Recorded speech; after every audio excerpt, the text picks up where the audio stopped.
Je me souviens encore du moment précis où tout a basculé ce matin-là, comme si l'air de la maison s'était figé autour de moi. J'étais dans notre chambre d'amis, celle où je rangeais mon linge propre, et je venais d'essayer une nouvelle tenue. Rien d'extravagant, mais assez léger pour que je me sente presque nue. J'avais laissé la porte simplement poussée, pensant être seule à l'étage. Mon mari était au travail, et je croyais que son père n'était pas encore rentré de sa promenade matinale. Alors j'ai agi comme je fais parfois, sans trop réfléchir, dans cette bulle intime que femmes s'accordent parfois en secret. Je m'étais regardée dans le miroir, un peu trop longtemps peut-être, quand la poignée de la porte a bougé.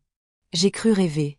Puis la porte s'est ouverte, et j'ai vu la silhouette de mon beau-père apparaître dans l'entrebâillement.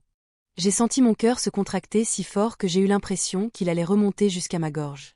Lui, figé, incapable de comprendre ce qu'il voyait.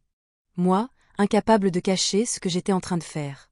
Et ce silence pesant, ce souffle suspendu, juste une fraction de seconde, mais suffisamment pour que tout change.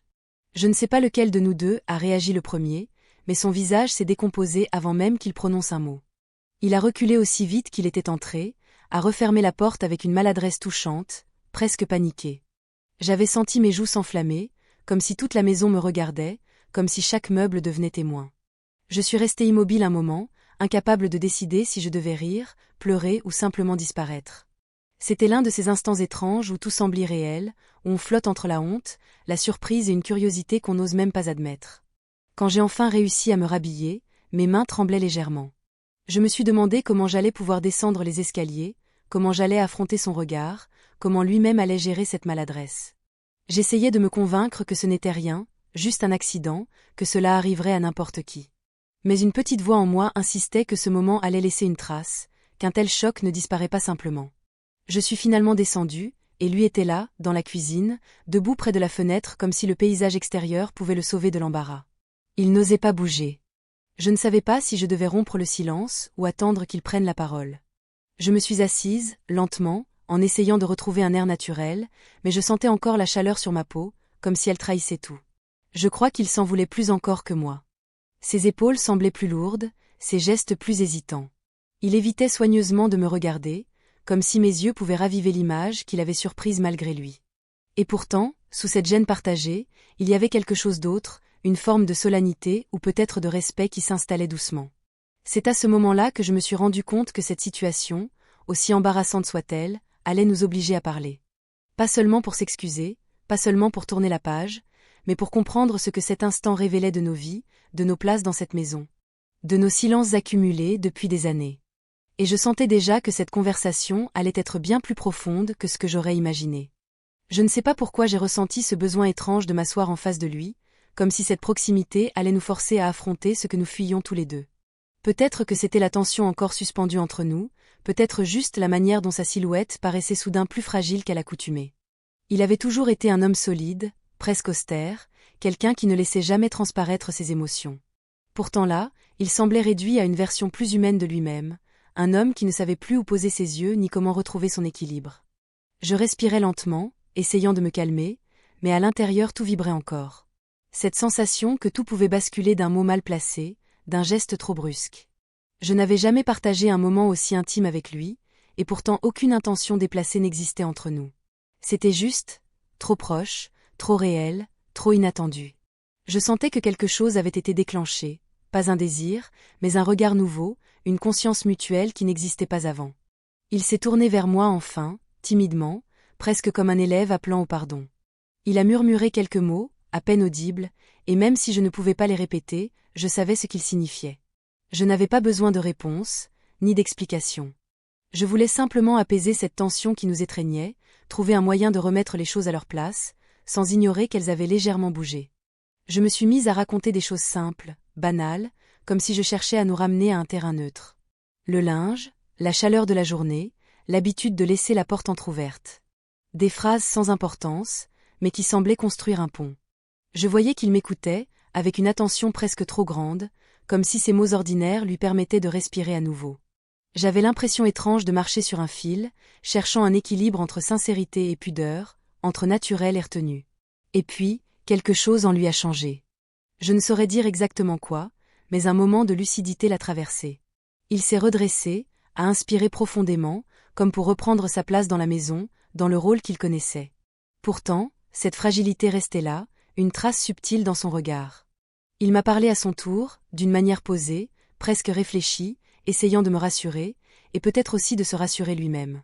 Il m'a confié qu'il ne voulait pas que ce malentendu s'interpose entre nous, qu'il avait trop de respect pour moi, pour notre famille, pour que cet accident prenne une dimension qu'il ne méritait pas.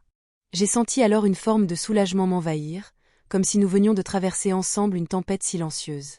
Et bizarrement, une confiance nouvelle s'est installée entre nous. Pas une complicité déplacée, mais quelque chose de plus doux, un sentiment de reconnaissance mutuelle. Comme si cet incident nous rappelait que nous étions simplement deux êtres humains essayant de naviguer dans les zones grises de la vie familiale. Cependant, le malaise ne disparaissait pas totalement. Au fil des minutes, je me suis rendu compte que cette conversation réveillait d'autres réflexions chez moi. Sur mon rôle dans cette maison, sur la place qu'il occupait, sur tout ce non-dit qui nous entourait depuis des années. Ce simple moment, aussi anodin et gênant soit-il, soulevait des émotions que je n'avais jamais prises le temps d'observer. Et je voyais dans ses yeux qu'il éprouvait peut-être la même chose.